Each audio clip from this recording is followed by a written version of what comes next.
have a few strands. God says, I know what you have. What that says is, God is saying, I'm so in touch and in tune with you. You want to think that God doesn't care about you, that nobody loves you, that God isn't. That's not the word of God. He knows everything about you. And if he knows how many hairs you have, then he knows what you're dealing with. He knows what you're experiencing. He knows the sadness that you're dealing with. He knows the depression that you're fighting. He knows the anxiety that you're struggling with. He knows all the things that you're going through. The Father loves you. The Father cares about you. And ultimately, he says in 1 John 1:9, he says, if you confess your sins, that God is faithful and just to forgive us our sins and cleanse us from all unrighteousness.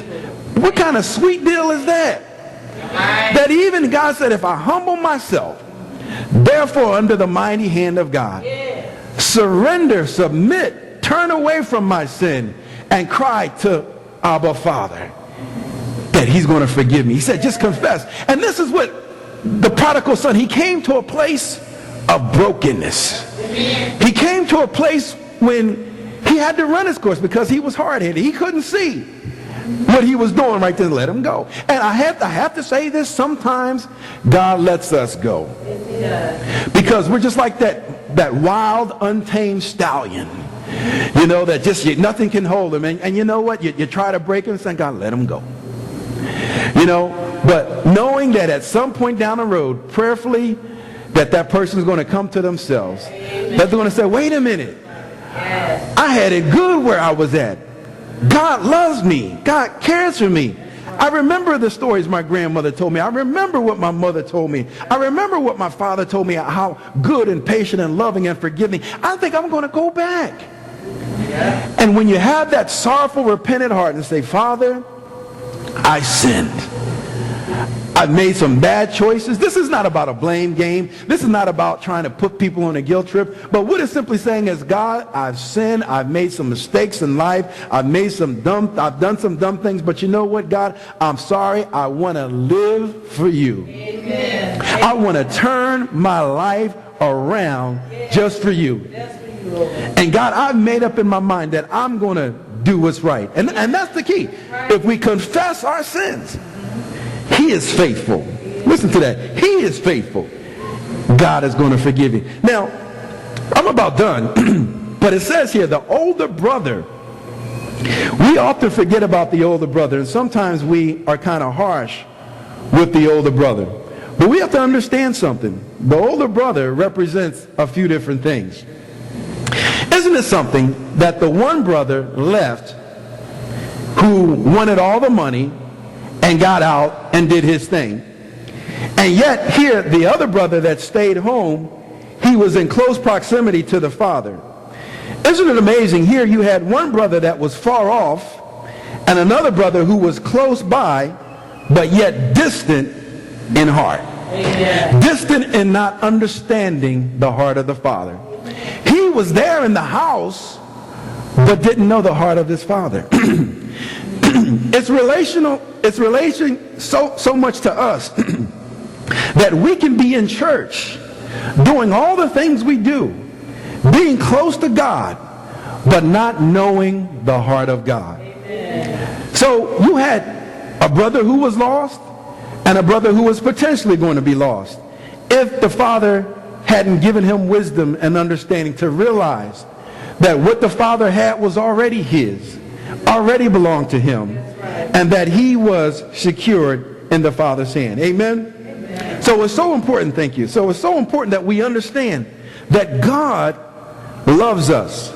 Amen? Amen. So it says here, dealing with this older brother, 1 John 3:2 says, Beloved, now are we the sons of God, and it doth not yet appear what we shall be, but we know that when he shall appear, we shall be like him, for we shall see him as he is. Right now, we are the sons of God. Amen. Even Even though you say, man, well now, yes, God has already approved you and God has already lifted you into heavenly places, but God is saying, I have blessed you and I have elevated you in Ephesians 2:6, and it says, and God has raised us up together and made us sit together with him in heavenly places in Christ Jesus. Amen. So the point is here, if you have gone away from home, come back to the Father.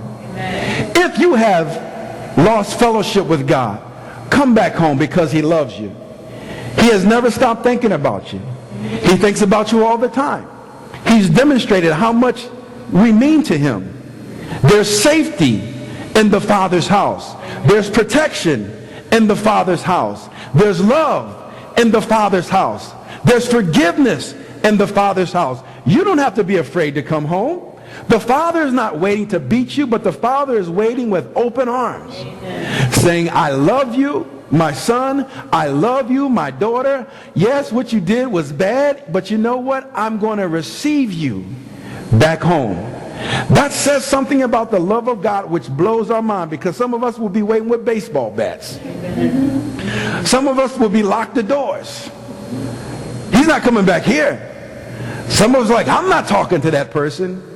But that's not the heart of God. Right. The heart of God says, I'm going to love you always. There's nothing that you can do that would sever the father-son status. In other words, you are always going to be a son. You're always going to be a daughter. You may be out of fellowship. You may be separated through your sin, but you are always going to be that daughter. No matter what your natural children do, they will always be your children. Amen. No matter what good decisions or horrible decisions they make, they will always be your children. You cannot separate them. So God wants us to come back to him. And listen, and those of us that are close to home, that are already dwelling with the Father, you know what? Get to know the Father's heart.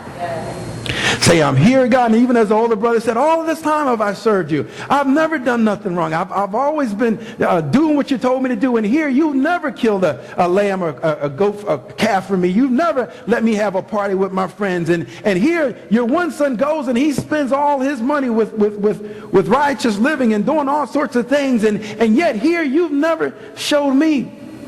But the blessing was already on him. Yeah. But we have to realize the heart of the Father. Amen. In closing, when you think about it, when he told his servants, he said, bring out the best robe, which when he returned, he was in rags. But when the Father saw him, he gave him the best robe, which symbolizes the white robe of righteousness of Christ. Wow. He said, put a ring on his hand. A ring with a seal was a signet, with a signet or seal was a symbol of authority, of sonship. He said, put shoes on his feet. A slave would go out with no shoes, but someone who was free came wearing shoes. Bring the fatted calf, kill, and let's celebrate. My son that was dead is now alive. Amen. Everyone standing. That's what's so key. What is the heart of the Father? How do you develop a relationship with God? How do you get to know the heart of the Father? It comes from spending time in his word. Spending time in prayer. I like having a good time. I like preaching. We get excited. That's all great and good. But that doesn't mean anything. Amen. If we leave